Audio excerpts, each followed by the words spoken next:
कालांवाली में डबवाली के विधायक आदित्य देवीलाल ने कही बड़ी बात, कहा दिशाहीन लोगों के हाथ में है सरकार। नमस्कार, आप देख रहे हैं जनता रिपोर्टर। नगरपालिका चुनावों को लेकर डबवाली के विधायक आदित्य देवीलाल ने कालांवाली में कार्यकर्ताओं के साथ बैठक की, जिसमें आदित्य देवीलाल मीडिया से बातचीत करते नजर आए। आदित्य देवीलाल ने कहा कि तहसील और पुलिस थाना भ्रष्टाचार का अड्डा बने हुए हैं। मुख्यमंत्री 5 किलोमीटर साइकिल चलाकर बच्चों से खेल खेल के नशे को दूर करना चाहते हैं, लेकिन ऐसे नशे को दूर करना संभव नहीं है। सरकारी डंडा चलाएं मुख्यमंत्री, फिर ही दूर होगा नशा। युवा पीढ़ी नशे की ओर जा रही है। साथ ही आदित्य देवीलाल ने बताया कि विकास का दूसरा नाम इंडियन नेशनल लोकदल है। हमने जैसा विकास डबवाली में किया है वैसा ही कालांवाली नगर पालिका में करेंगे। कालांवाली शहर के लोग इंडियन नेशनल लोकदल की छोटी सरकार बनाने का काम करें। कालांवाली नगर के तमाम कार्यकर्ताओं से रायशुमारी के लिए आए हैं। मेरे साथ हमारे जिला के प्रधान जसवीर जस्सा जी और हमारे मास्टर गुरतेज सिंह जी, जिन्होंने चुनाव लड़ा कालांवाली से, और हमारे सिंगला साहब जो शहरी प्रधान हैं, उन सब से और सब लोगों से आपसी एक चर्चा है ताकि जो नगर पालिका का चुनाव है इसको Indian National Lokdal ward wise और चेयरमैन का जो चुनाव है इसको मजबूती से हम लोग लड़ेंगे।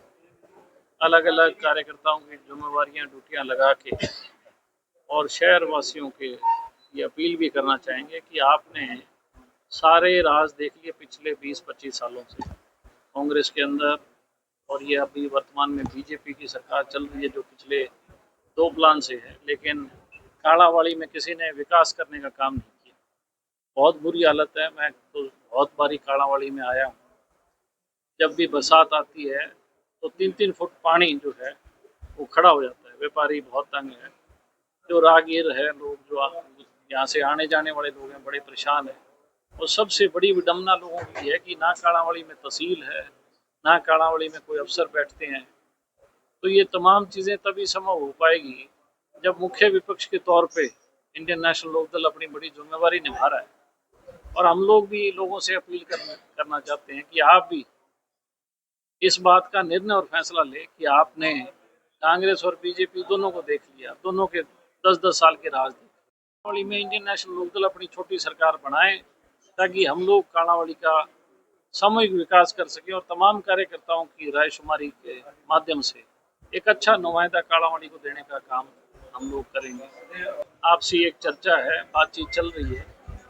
जो भी फैसला होगा हम लोग, आज मैं आया हूँ बैठक लेने, तो निश्चित तौर पे हमारे जो कोर टीम है उसके साथ हम चर्चा करेंगे। जो भी कोर टीम का फैसला होगा, जिस तरीके से अगर सिंबल पे लड़ना है या बिना सिंबल लड़ना है, कोर टीम फैसला करेगी। मेरे से ऊपर जो है हमारे प्रदेश अध्यक्ष है, जो हमारे प्रदेश अध्यक्ष का फैसला होगा वो फैसला हम लागू करने का काम करेंगे। सरकार बिल्कुल बिल्कुल। क्या कहना चाहिए? देखिए, मैंने तो बड़ी गौर से विधायक बनने के बाद सरकार की कार्य प्रणाली देखी है। विधानसभा के अंदर भी जिस तरीके से गैर जिम्मेदाराना रवैया इस बीजेपी सरकार ने बना रखा है, और बड़ी विडम्बना है कि जो विपक्ष में कांग्रेस है वो तो उनसे भी बदतर है। ना तो कोई जनहित के मुद्दे की बात करते हैं, ना कोई हरियाणा के विकास की बात करते हैं। आज तो ये आलम है कि जो बच्चे नौकरियों में लगे थे, ये बड़ा ढोल पीटते थे बिना खर्ची बिना पर्ची, उन बच्चों को वापस घर भेजा जा रहा है। बहुत से डिपार्टमेंट में, शिक्षा विभाग में जो बच्चे शिक्षा के रूप में भर्ती हुए रोजगार निगम में, वो घर आ गए। अब जो बेटी और हमारा बेटा पढ़ा लिखा जब भर्ती हुआ रोजगार निगम में, ये सोच के हुआ कि मैं भविष्य मेरा सुरक्षित है, लेकिन जब वो घर आया तो उसके हाथ मायूसी हुई। और आज नौजवान जो पीढ़ी है वो डिप्रेशन का शिकार हो रखी है इस सरकार की बदौलत। किसान तंग है, व्यापारी तंग है। जिस तरीके से आपको अंदाजा नहीं होगा कि अभी जो ये शराब के टेंडर छूटे हैं, 2 जिलों में गैंगस्टर्स ने शरेआम चैलेंज किया कि उन जिलों में अगर कोई बोली देगा तो हम उसे गोली से उड़ा देंगे। आप देखो, हरियाणा के इतिहास में सरकार ने बोली को कैंसिल करने का काम किया। कि इस हालात पे हरियाणा खड़ा है और व्यापारियों को टारगेट किया जा रहा है, धमकियां दी जा रही है, झांसी में धमकियां दी जा रही है, रोहतक में व्यापारियों को धमकियां दी जा रही है, गोहाना में धमकी दी जा रही है, कुरुक्षेत्र में धमकी दी जा रही है। हर जगह व्यापारियों को कोई ना कोई फिरौती के लिए फोन करता है, कोई ना कोई किसी दबाव के अंदर पैसा ऐंठने के लिए। आज व्यापारी सबसे ज्यादा दुखी है सरकार में, किसान तो है ही है। गरीबों के पीले कार्ड काटे जा रहे हैं, गरीब को सुविधा के नाम पे एक बहुत बड़े षड्यंत्र के तहत उसे फंसाया जा रहा है फैमिली आईडी के अंदर। अब किसी गरीब का बच्चा अगर नौकरी लग जाए और 2 पैसे कमाने लग जाए तो उसे कह दिया जाता है कि तेरे को कोई सुविधा नहीं मिलेगी क्योंकि तेरा बच्चा कमा रहा है। अगर उसके घर में 6 से 7 लोग हैं, कमाने वाला तो एक है लेकिन 5 लोगों को सुविधा नहीं मिलती और ये कह के उनकी सुविधा काट दी जाती है कि आपके घर में एक जना नौकरी लग गया। ऐसे हालात गरीब के भी जो है दयनीय हालत की सरकार ने करने का काम किया। नशा को लेकर क्या कहेंगे? डबवाली और कलावाली में नशा बहुत ज्यादा है। डबवाली को पुलिस जिला भी बनाया गया लेकिन नशा पे फिर भी कंट्रोल नहीं हो रहा है। देखिए, मैं बड़ी बेबाकी से और स्पष्टता से बात करता हूँ। मैंने चुनाव से पहले भी कहा था कि सरकार एसपी और डीसीओ को टिकट दे दे, लोग बता देंगे उन्हें कि किस तरीके। आज भी जितना प्रशासन है वो लूटने पे लगा हुआ है। तहसीलों में तहसीलदार पैसे लेता है, रजिस्ट्री नहीं होती। आप थानों में जाओ, भ्रष्टाचार का आलम। हर जगह जो है सरकार ने खुली छूट दे रखी है और ये चिट्टे का और ये बहुत बड़ा प्रभाव हमारी नौजवान पीढ़ी पे है। आने वाले समय में ऐसे हालात हो जाएंगे कि हमारे नौजवान किसी लायक नहीं रहेंगे, नशे की गर्त और नशे की चपेट में आए। और आप देखोगे केवल मुख्यमंत्री साइकिल चलाता है 5 किलोमीटर की, 5 किलोमीटर की साइकिल चलाने में नशा दूर हो जाता है क्या? बोला नशे के खिलाफ साइक्लोथॉन। अरे नशे के खिलाफ आप सरकारी डंडा चलाओ, प्रशासन को चुस्त करो, लेकिन मुख्यमंत्री भी बच्चों के साथ खेल में खेल लगा हुआ है।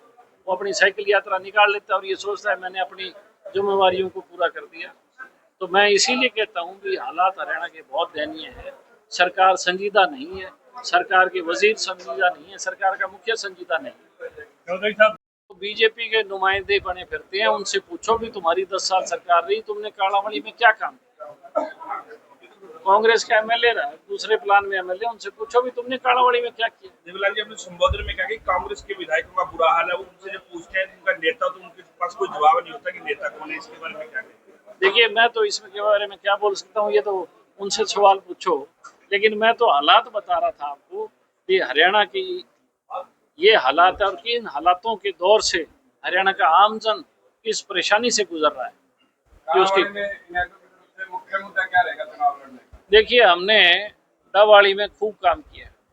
आप डबवाली जाके देखोगे तो डबवाली में जो सरकारी स्कूल है, इसकी 22 करोड़ रुपए की बिल्डिंग, एक सरकारी स्कूल की 22 करोड़ रुपए की बिल्डिंग, 4.5 एकड़ का हमने डबवाली के अंदर बहुत बड़ा पार्क का निर्माण कर रहे हैं 5.5 करोड़ रुपए की लागत से।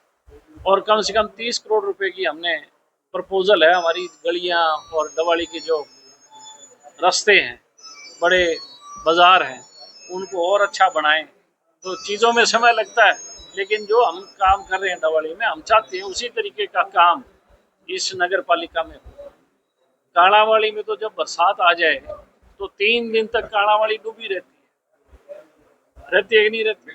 कितने बुरे हालात कालावाड़ी के हैं। कालावाड़ी में तहसील नहीं है। आज कोई अफसर आके कालावाड़ी में बैठे तो उसको बैठने के लिए कमरा नहीं है।